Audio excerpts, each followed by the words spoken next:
غزہ میں فوری جنگ بندی کا مطالبہ، لبنان پر جاری اسرائیلی حملوں کی مذمت، عرب اسلامک سربراہ اجلاس، اعلامیہ جاری، غزہ میں شہریوں کا محاصرہ غیر قانونی عمل قرار، اسرائیل کو غزہ پٹی سے فوری نکلنے اور فتح بارڈر کھولنے کا مطالبہ، فلسطینی عوام کے حقوق کی پامالی پر عالمی برادری سے فوری توجہ دے، اسرائیل کے جنگی جرائم پر احتساب کے لیے عالمی تحقیقات کا مطالبہ، فلسطین کو اقوام متحدہ کی مستقل رکنیت دی جائے، لبنان کی خود مختاری اور سلامتی کے تحفظ کے لیے عالمی برادری سے مدد کی اپیل، افریقی یونین کی جانب سے فلسطینی کاز کی حمایت پر اظہار تشکر، سعودی ولی عہد محمد بن سلمان نے فلسطینیوں کی نسل کشی، لبنان اور ایران پر اسرائیلی حملوں کی مذمت کر دی، کہا مشرق وسطی میں امن کے لیے آزاد اور خود مختار فلسطینی ریاست کا قیام ناگزیر ہے۔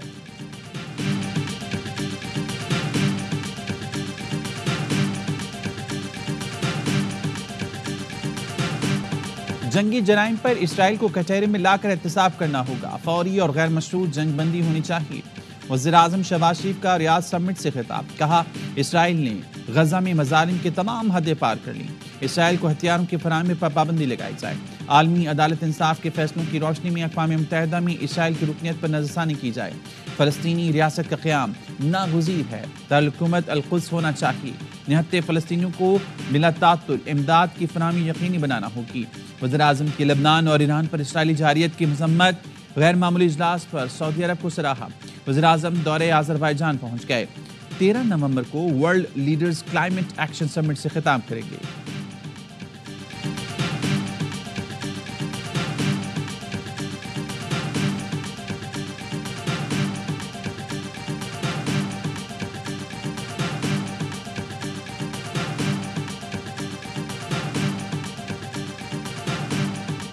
رحمان ہے، سینٹر پوائنٹ ہے جو پیچھے BLA کے لیے کام کر رہا ہے، اور بشیر زیب جو ہے وہ ہی از اے ہیڈ، وہ کسی فارن کنٹری میں سے آپریٹ کر رہا ہے، یہ چیزیں ٹریس آؤٹ ہو گئی ہیں۔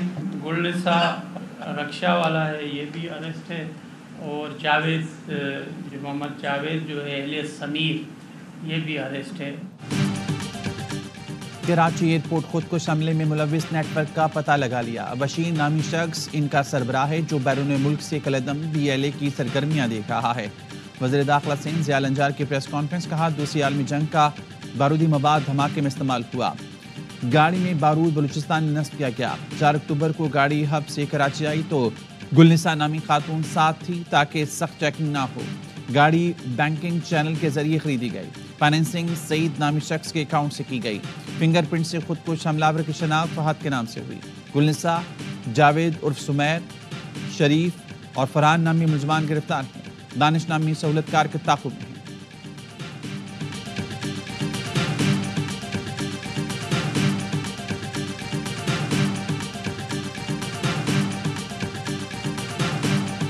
ایئرپورٹ حملے میں استعمال ہونے والی گاڑی کراچی کیسے پہنچی، ڈبل کیبن گاڑی کی CCTV ویڈیو سامنے آ گئی، گاڑی سندھ بلوچستان کے داخلی راستے پر دیکھی جا سکتی ہے، ڈبل کیبن کالی گاڑی ٹول پلازا سے گزرتے نظر آ رہی ہے، CTD حکام نے بتایا حملے میں استعمال ہونے والی گاڑی ہب ریور روڈ سے کراچی میں داخل ہوئی۔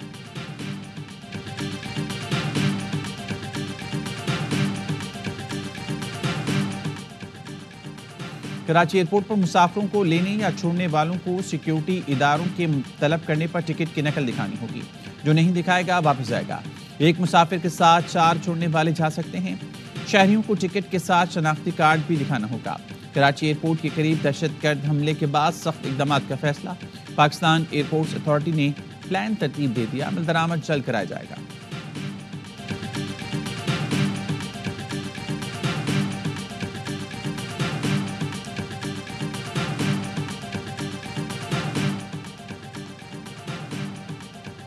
پاک چین تعلقات خراب کرنے والے سزا سے نہیں بچ سکیں گے، چینی وزارت خارجہ کی پریس بریفنگ، ترجمان وزارت خارجہ نے کہا چین دہشت گردی کے خلاف پاکستان کے ساتھ کھڑا ہے، دونوں ملکوں کے درمیان باہمی اعتماد اور تعاون کو نقصان پہنچانے کی کوئی کوشش کامیاب نہیں ہوگی، دہشت گردی پوری انسانیت کی دشمن ہے، اس کا مقابلہ کرنا اور سانحات کو دوبارہ رونما ہونے سے روکنا بین الاقوامی برادری کی مشترکہ ذمہ داری ہے۔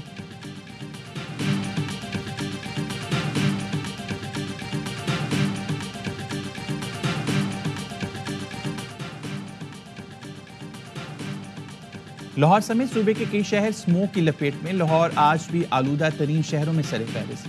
ایئر کوالٹی انڈیکس 1390 تک جا پہنچا۔ دکانداروں نے حکومت پنجاب کے احکامات نظر انداز کر دیے۔ لاہور کی برکت مارکیٹ میں 8 بجے کے بعد فاسٹ فوڈ کی دکانوں سے دھواں اٹھتا رہا۔ بریانی، مچھلی کی دکانیں اور پان سگریٹ کے کھوکے بھی کھلے رہے۔ پنجاب کی سینئر وزیر مریم اورنگزیب نے دعویٰ کیا، سیٹلائٹ امیجز سے واضح ہے کہ بھارت میں فصل جلائے جانے کے باعث دھوئیں کی مقدار بہت زیادہ ہے۔ دلی میں بلند ترین ایئر کوالٹی انڈیکس 418، چندی گڑھ اور ہریانہ میں 300 سے کم رہا۔ حکومت پنجاب نے اسموک سے متاثر 4 اضلاع میں مارکیٹس، بازار رات 8 بجے بند کرنے کا حکم دے رکھا ہے۔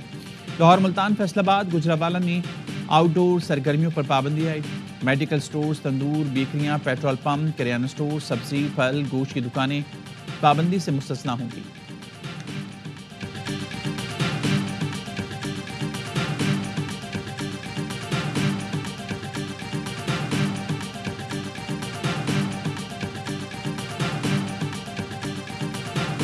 بانی پی ٹی آئی کب تک باہر آ جائیں گے؟ اس وقت تک تو کوئی ایسی بظاہر صورتحال نہیں ہے، لیکن ملک کی سیاست ہے، اس میں حالات بدل بھی سکتے ہیں اور ایک لخت بھی بدل سکتے ہیں۔ بانی پی ٹی آئی کی فی الحال رہائی ممکن نظر نہیں آتی، لیکن سیاست میں کبھی بھی بدلاؤ آ سکتا ہے۔ بشرا بی بی اور بانی پی ٹی آئی کی بہنوں کی ضمانت میں میرا کوئی کردار نہیں۔ 26ویں ترمیم سے متعلق مذاکرات کے بعد اپوزیشن کو ریلیف ضرور ملا۔ مولانا فضل الرحمان کی لندن میں گفتگو، کہا محفوظ پاکستان کے لیے ایک مضبوط فوج کا قائل ہوں۔ جمہوریت اس لیے کمزور ہے کہ سیاستدان کمپرومائز کرتے ہیں۔ عوام میں جا رہے ہیں، نومبر کے آخر میں سکھر اور 8 دسمبر کو پشاور میں جلسہ کریں گے۔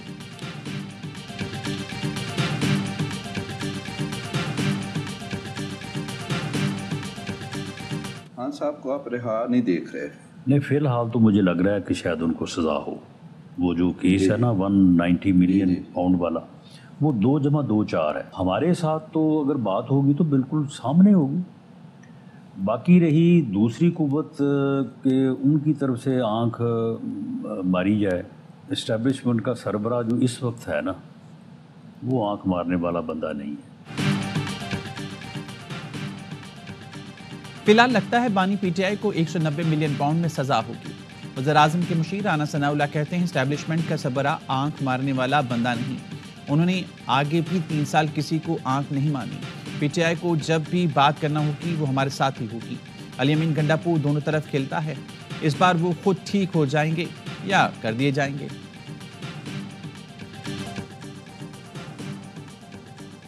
Army chief general Asim Munir سے آسٹریلوی فوج کے سربراہ کی ملاقات، عالمی اور علاقائی سلامتی کے امور پر تبادلہ خیال، دفاع اور سلامتی میں تعاون کو مزید مضبوط بنانے کے عزم کا اعادہ۔ جنرل عاصم منیر نے کہا پاک آسٹریلیا مضبوط تعلقات امن کے مشترکہ اہداف کے لیے مددگار ثابت ہوں گے۔ لیفٹیننٹ جنرل سائمن نے دہشت گردی کے خلاف پاکستان کی کوششوں کو سراہا، عسکری قیادت کا علاقائی عالمی امن کے لیے تعاون جاری رکھنے کی ضرورت پر زور۔ جی ایچ کیو آمد پر آسٹریلوی آرمی چیف نے یادگار شہداء پر پھول رکھے۔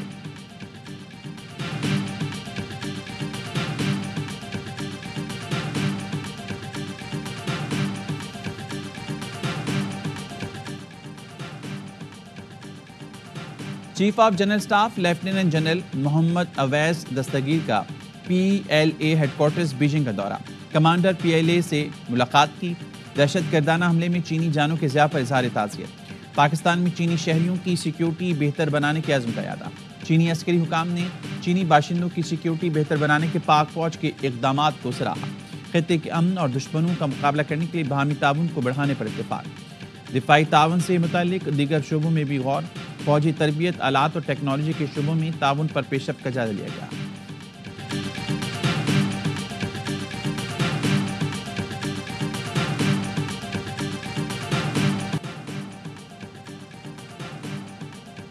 IMF سے باضابطہ مذاکرات کا آغاز آج ہوگا۔ ذرائع کے مطابق وزیر خزانہ محمد اورنگزیب اور IMF کے مشن چیف نیتن پورٹر کی ملاقات بھی آج ہوگی۔ IMF کو رواں مالی سال کی پہلی سہ ماہی پر بریفنگ دی جائے گی۔ رائٹ سائزنگ کی مد میں 1.5 لاکھ سرکاری بھرتیاں ختم کرنے پر بریفنگ دی جائے گی۔ IMF کا ہدف وفد صوبائی حکومتوں سے بھی ملاقات کرے گا۔